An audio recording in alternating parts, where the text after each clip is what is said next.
In this video, I'm going to look at the SAT practice test number 2, and this is the non-calculator version. Number 1, the line graph shows the percent of cars for sale at a used car lot on a given day by model year. For what model year is the percent of cars for sale the smallest? So we have the percent of cars for sale right here, and then with the model year, we want to find out which percentage is the smallest. So we look at the graph, and this is the point where we have the lowest. This is actually 2014. The answer for this is C. Number 3, in the figure, line M is parallel to line N, and line T intersects both lines. What is the value of X? We know that the angle of a straight line adds up to 180 degrees. This angle, the 33 degrees that we have, is the same as this angle right here, meaning that this is also 33 degrees. To find X, we then say 180 minus 33. If we subtract this, we get 147 degrees. The answer is D. Number 2, for a particular machine that produces beads, 29 out of every 100 beads it produces has a defect. A bead produced by the machine will be selected at random. What is the probability of selecting a bead that has a defect? We are told that 29 out of every 100 beads it produces have a defect. The probability of selecting a bead that has a defect is actually 29 out of 100, and the answer is C. Number 4, what is the y-intercept of the graph shown? So we get the y-intercept when x is equal to 0, and this right here is where our x is equal to 0. The y-intercept is 8. Our coordinate would be 0 for x and then 8, because our coordinates are always in the form of x, y. So the answer is D. Number 6, each side of a square has a length of 45. What is the perimeter of the square? So we'll quickly sketch the square, and we're told that each side has got a length of 45. All the 4 sides are 45. And for us to get the perimeter, we're going to say 45 plus 45 plus 45 plus 45, which is actually 45 times 4. And we get 180. That is our answer. Number 7, 55 over x plus 6 is equal to x. What is the positive solution to the given equation? We take x plus 6 to the other side, and we end up with 55 is equal to x multiplied by x plus 6. We have 55 is equal to x squared plus 6x. We then take our 55 to the other side so that we remain with the quadratic equation, and that would be x squared plus 6x minus 55 is equal to 0. Then we factorize this. That means we're looking for a number that if we multiply, it will give us a negative 55. But if we add those factors, we'll get plus 6. So we have x here, and that number would be 11 and 5. That is plus 11 and negative 5 is equal to 0. X plus 11 is equal to 0. That means our x is equal to negative 11. And then x minus 5 is equal to 0. So that means x is equal to 5. And the question is asking for the positive solution. So the positive solution is 5. We're taking it from this. X is equal to 5. Moving on to number 5. The total cost f of x in dollars to lease a car for 36 months from a particular car dealership is given by f of x is equal to 36x plus 1,000, where x is the monthly payment in dollars. What is the total cost to lease a car when the monthly payment is $400? F of x is equal to 36x plus 1,000. Our x is the monthly payment, so we're given the monthly payment as 400. Hence we say 36 times 400 plus 1,000. 60,000. And from this, we get 15,400. Our answer is C, $15,400. Number 8, an object travels at a constant speed of 12 centimeters per second. At this speed, what is the time in seconds that it would take for the object to travel 108 centimeters? We say 12 centimeters is to 1 second, and we're told it travels 108 centimeters. Hence, we're going to have more seconds. We then say 108 over 12. If we have more here, we take the bigger number and we put it on top and the lesser number at the bottom. That's 108 over 12 times 1 second, which gives us 9 seconds. And our answer is A. Moving on to number 9. We're given dataset X and dataset Y, and the lists give the values in datasets X and Y. Which statement correctly compares the mean of data set X and the mean of dataset Y? So before we even look at this, we can start by finding the mean. So the mean for dataset X would be 5 plus 9 plus 9 plus 13. That is going to give us 36. And then we divide by the number of data that we have. That's 1, 2, 3, 4. So 36 divided by 4, and we get 9. And then for Y, we say 5 plus 9 plus 9 plus 13 plus 27, and we get 63. And then we divide by the number of data that we have. That's 1, 2, 3, 4, 5. So it's 63 divided by 5, and we get 12.6. These are the mean values. Option A says the mean of dataset X is greater than the mean of dataset Y. That is incorrect. The mean of dataset X is less than the mean of dataset Y. That is correct. The mean of dataset X and Y are equal. No. There's not enough information. No. So the answer that we have is B. The mean of dataset X is less than the mean of dataset Y, because we had a 9 and we have 12.6 for dataset Y. Number 12, an object is kicked from a platform.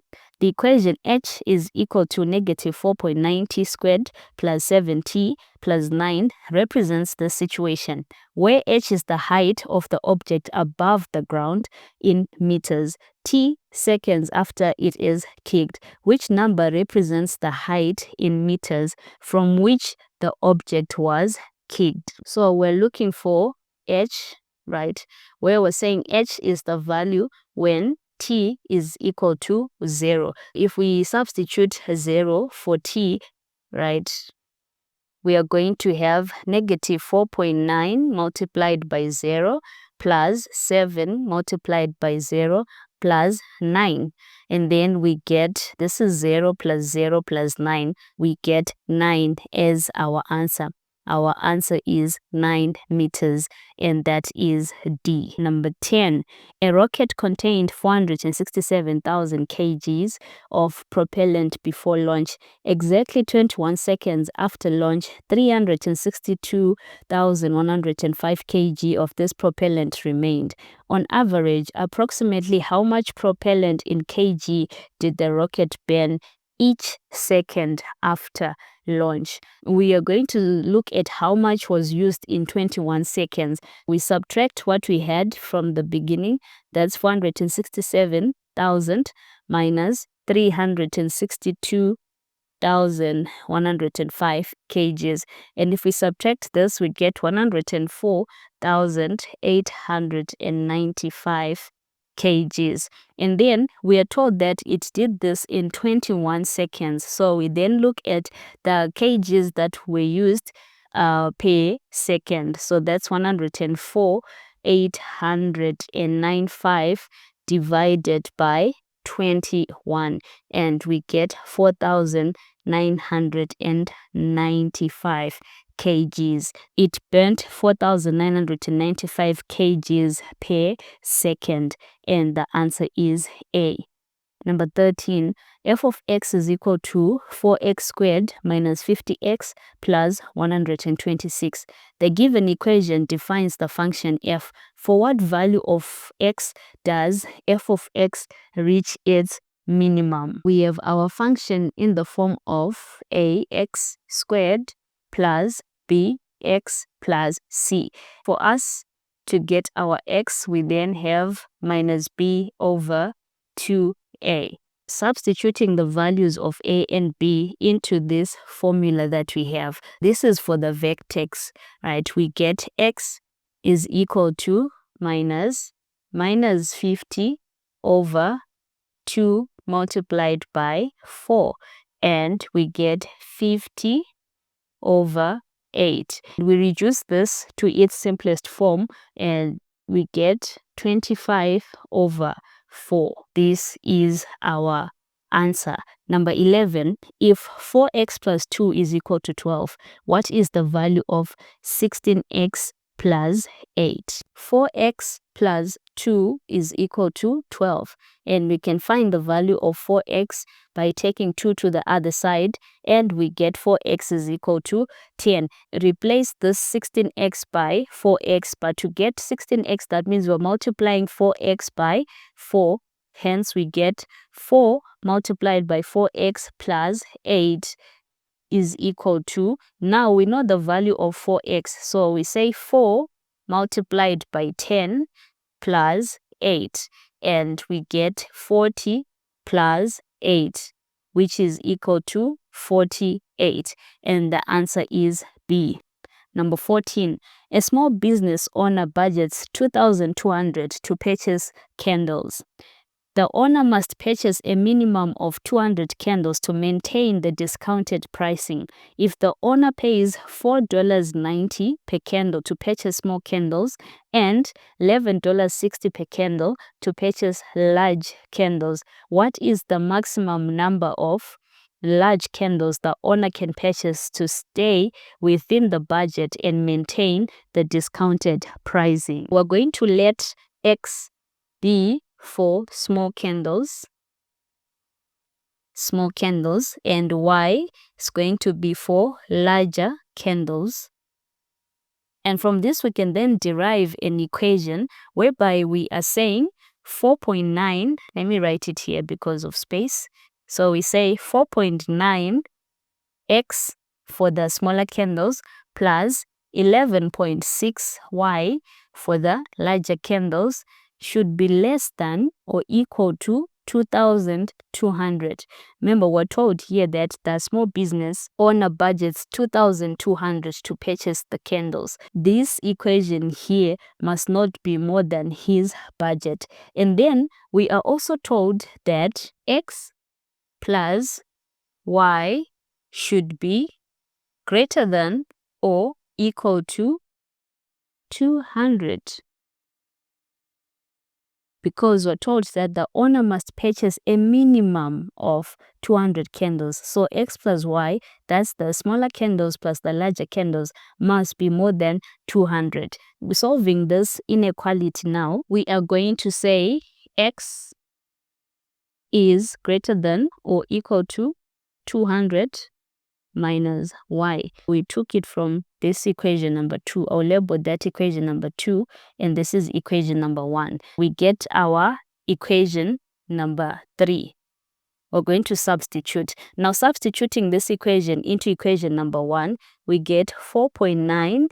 Where we have X, we're now substituting with 200 minus Y plus 11.6 Y is less than or equal to 2,200. So multiplying this, we get 980 minus 4.9 Y plus 11.6 Y is less than or equal to 2,200.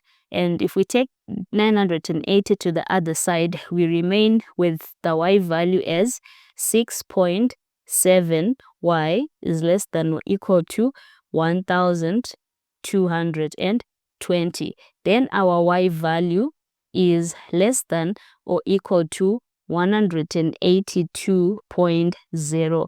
8. Remember, Y represents the large candles. The question says, what is the maximum number of large candles that the owner can purchase? And we got Y is less than or equal to 182.08. So rounding this down, our maximum number of large candles are going to be equal to 182.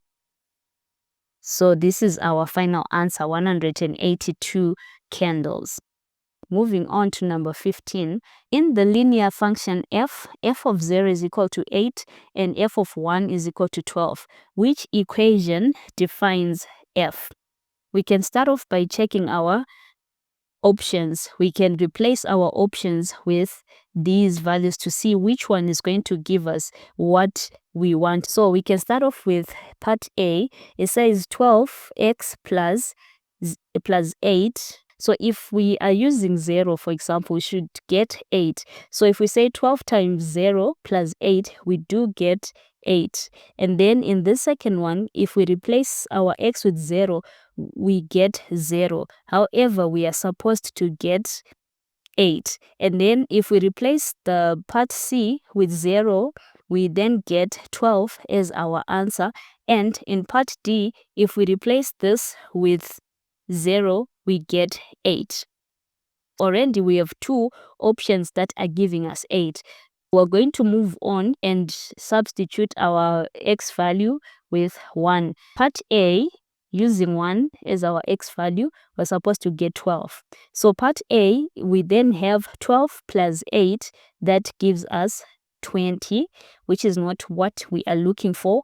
And then I go on to the last option, which gave us 8, and replace our x value with 1. So that's 4 times 1, 4 plus 8, that gives us 12. So that means our answer is D. F of x is equal to 4x plus 8. And then number 17, the circle shown has center or circumference 144 pi and diameters PR and QS.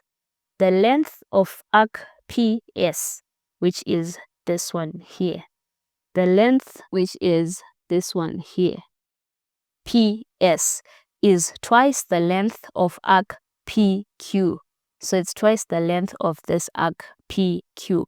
What is the length of arc QR? So we're looking for this right here.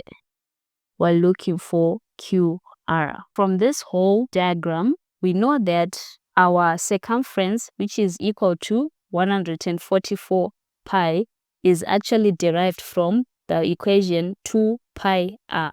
This gives us the circumference of the circle. But now we are given that the arc length of PS, the arc length PS, is twice the length of arc PQ. The formula for the arc length, I'm going to give it as LA, is equal to theta over 360 times 2 pi r. We have 2 pi r from the circumference.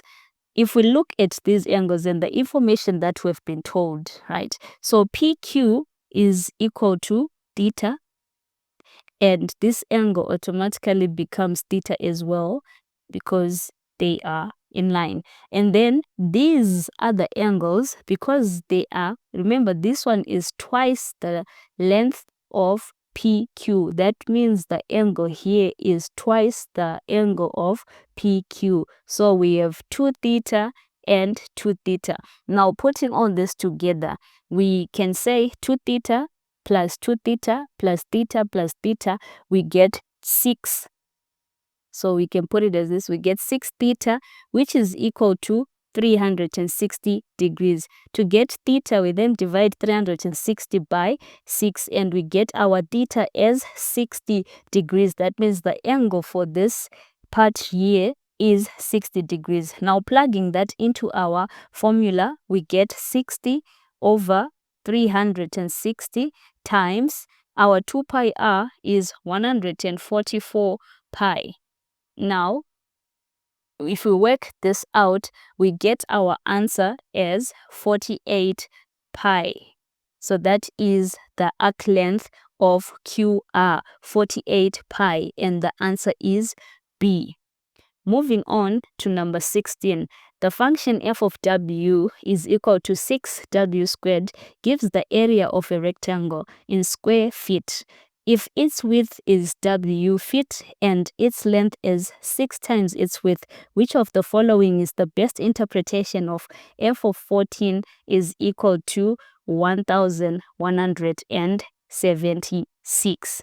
We have f of w is equal to 6w squared. We have the width as w and the length as L.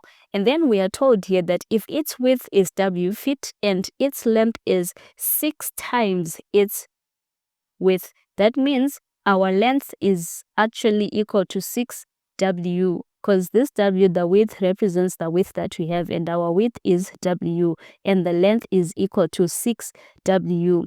And then which of the following is the best interpretation for f of 14 is equal to 1176? We have f of 14. 14 is w is equal to 1176. We look at our solutions.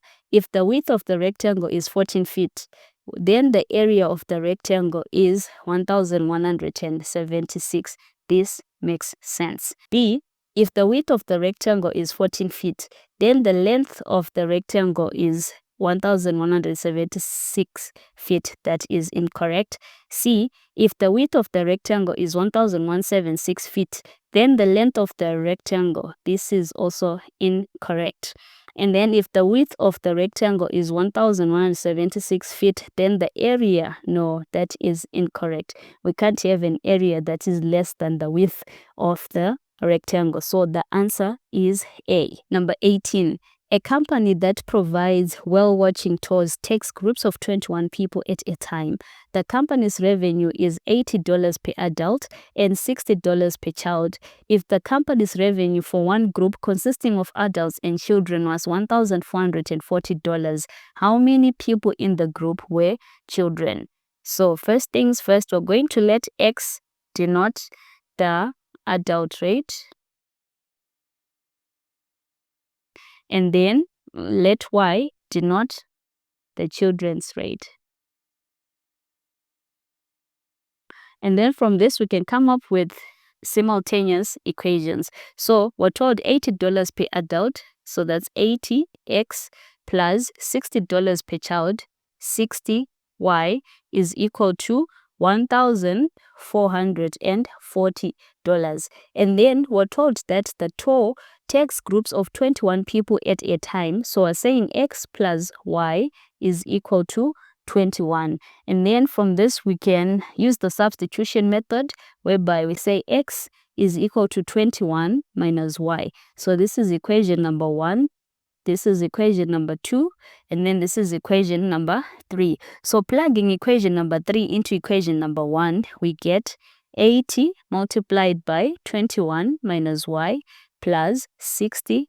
Y is equal to 1,440. 80 times 21, we get 1,680 minus 80y plus 60y is equal to 1,440. And then we have negative 80y plus 60y. This gives us a negative 20. So we'll take the y to the other side and we will remain with 20y on that other side. And if we take minus 1,440 to this side, we remain with 240. Then we divide both sides by 20 to get our y value, which is equal to 12. And then plugging this into equation number 3, we get x is equal to 21 minus y, which is 21 minus 12. And 21 minus 12, we get 9.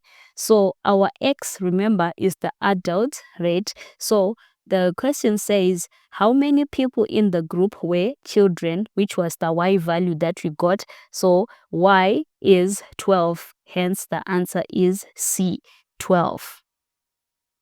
Moving on to number 19.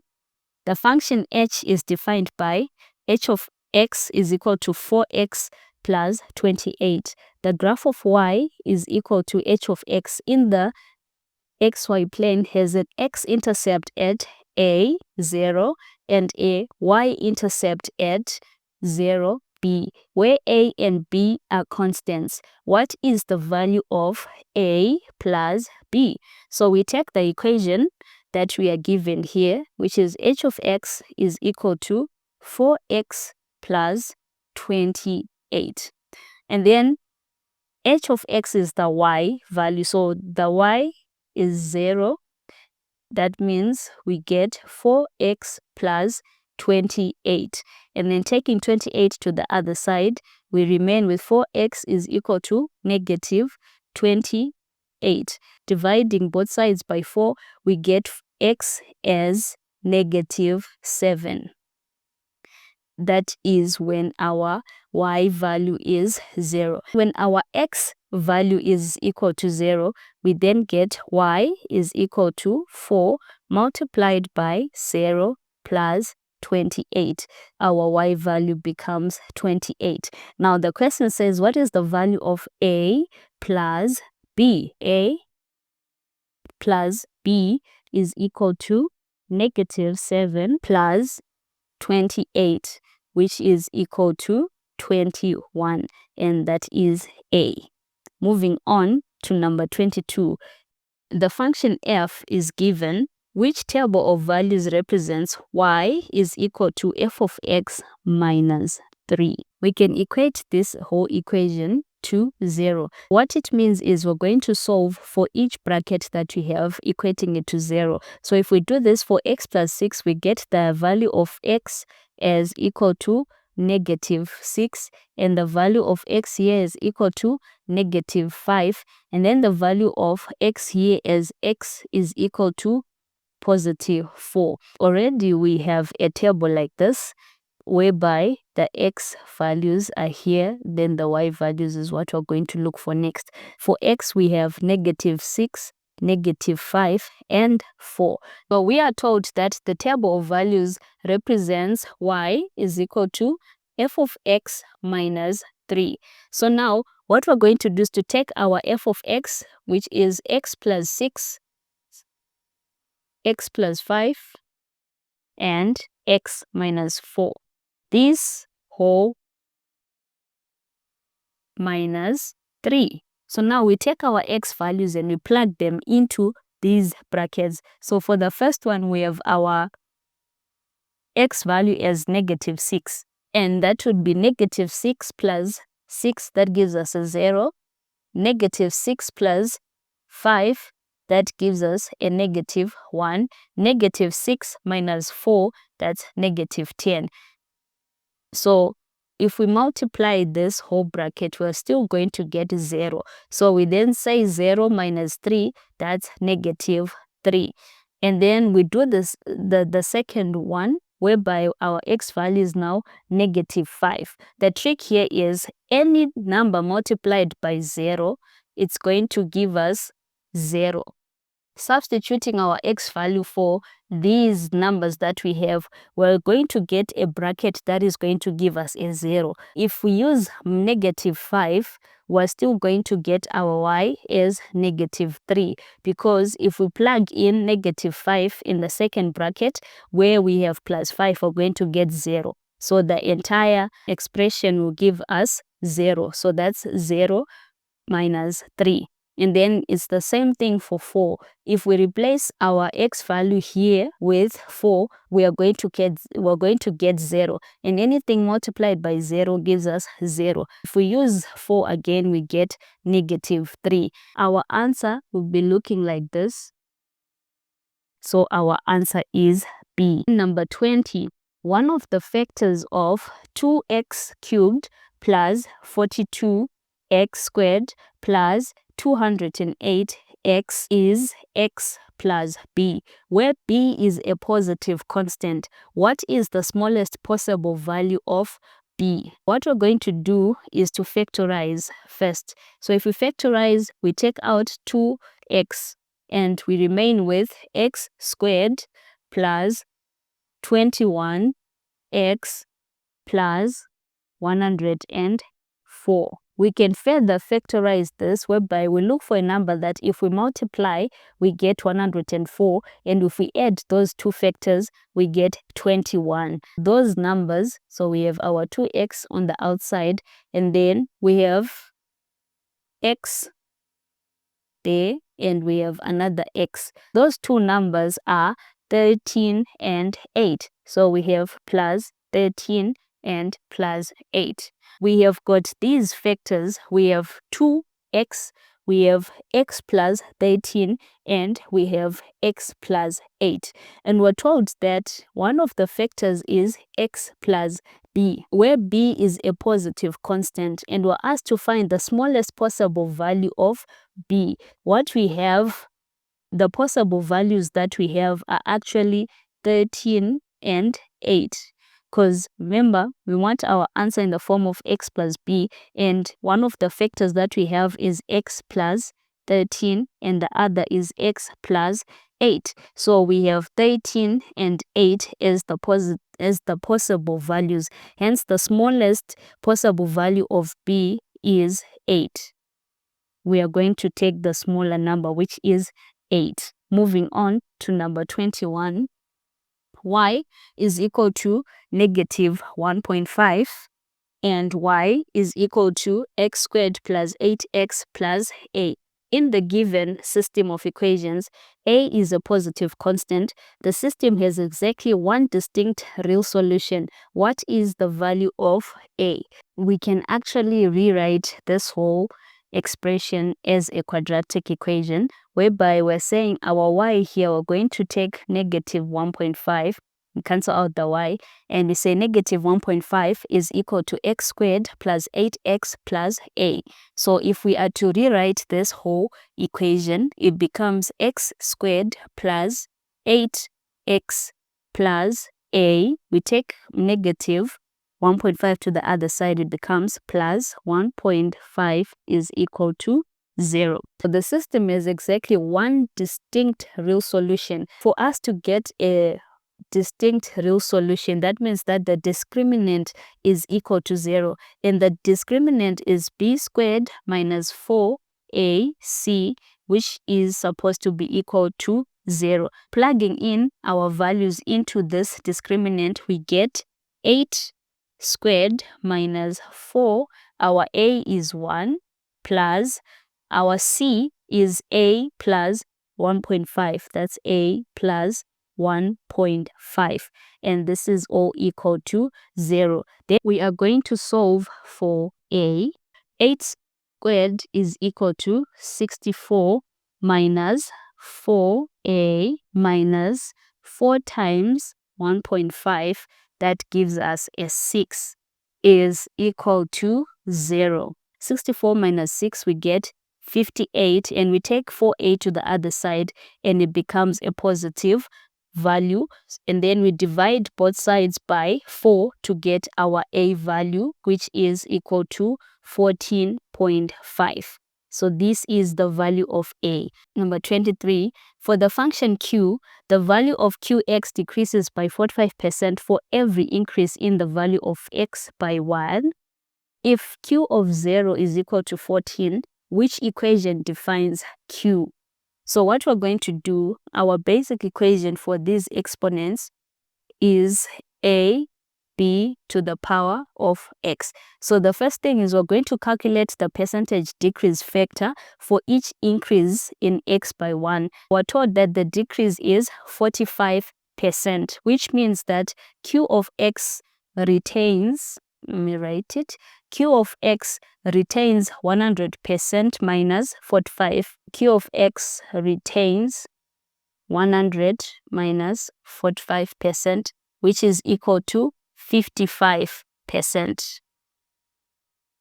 And then we're going to convert this percentage into a decimal to use it in the equation. 55% becomes 0.55. So this is the same as 55%. When q of x, the one that we're given here, q of x is equal to 14. So this is our constant. Our 14 is our constant. So now we plug this whole function so that we come up with what is required, because the question says which equation defines Q. So we then say Q of X is equal to remember A is the constant, B is the growth factor, and then X depends on what the question is asking, right? We get 14, which is our constant, and then the growth factor, that is 0.55 in our case, to the power of X. We look for this and we get to see that it is C. Moving on to number 24. The graph of Y is equal to f of X plus 14 is shown. Which equation defines function f? You know that the equation of a line is y is equal to mx plus c. And we're given that we have y is equal to f of x plus 14. What we're going to look for is the gradient, or what is known as the slope. Our slope is the y2 minus y1 all over x2 minus x1. So we're going to pick values from our graph here that are going to represent our y2 and y1, x2 and x1. So I'm going to take, for y2, I'm going to take 2 and y1 is 0. And then for x2, I'm going to take 0. For x1, I'm going to take 8. So it's 0 minus 8. And from this, we get 2 over negative 8, which is the same as negative quarter. A negative quarter. Our y-intercept means that our x is equal to 0. And in this case, our y-intercept is equal to 2. Our equation, we have y is equal to the mx. Remember, m is our slope, so that's negative 1 over 4 x plus 2. Then we are given y is equal to f of x plus 14. So our f of x is going to be y minus 14. Substituting, so we get f of x is equal to y. We're taking this value of y is equal to negative 1 over 4 x plus 2 minus 14, which is equal to negative 1 over 4 x minus 12. And that is A. Moving on to number 25. The side lengths of right triangle RST are given. Triangle RST is similar to triangle UVW, where S corresponds to V and T corresponds to W. What is the value of tan W? So I'm going to sketch the triangles that we have. This is RST, which corresponds to UVW. And then we're given RS is 20, RT is 52, and ST is 48. This is the angle. And what we want to find is tan W. So tan is opposite over adjacent when we have a right-angled triangle, such as in this case. Is tan theta is equal to opposite over adjacent. And looking at this triangle, opposite is 20. This is 52 is the hypotenuse and adjacent is 48. Tan theta is equal to 20 over 48. That's tan theta is equal to 5 over 12. Therefore, our tan W is equal to 5 over 12, which is this angle. So this angle here corresponds to this angle here. So tan W is equal to 5 over 12. Moving on to number 26. 1 gallon of paint will cover 220 square feet of a surface. A room has a total wall area of W square feet. which equation represents the total amount of paint P in gallons needed to paint the walls of the room twice. To paint the wall twice, the total wall area to be painted is going to be 2 times W square feet. So the total amount of paint needed is going to be represented by P as we're given here, which is equal to 2W over 220. We are going to divide both the numerator and the denominator by 2. So divide by 2 and we get W over 110, which is A. And then the last one, number 27, the number A is 110% greater than the number B. The number B is 90% less than 47. What is the value of A? So we are told that B is 90% less than 47. That means we have 47 minus 0.9, which is 90%, times 47. And from this, we get 4.7. And then we're told that A is 110% greater than the number B. So A is equal to B plus 110% of B, which is equal to B plus 1.10 from 110% B.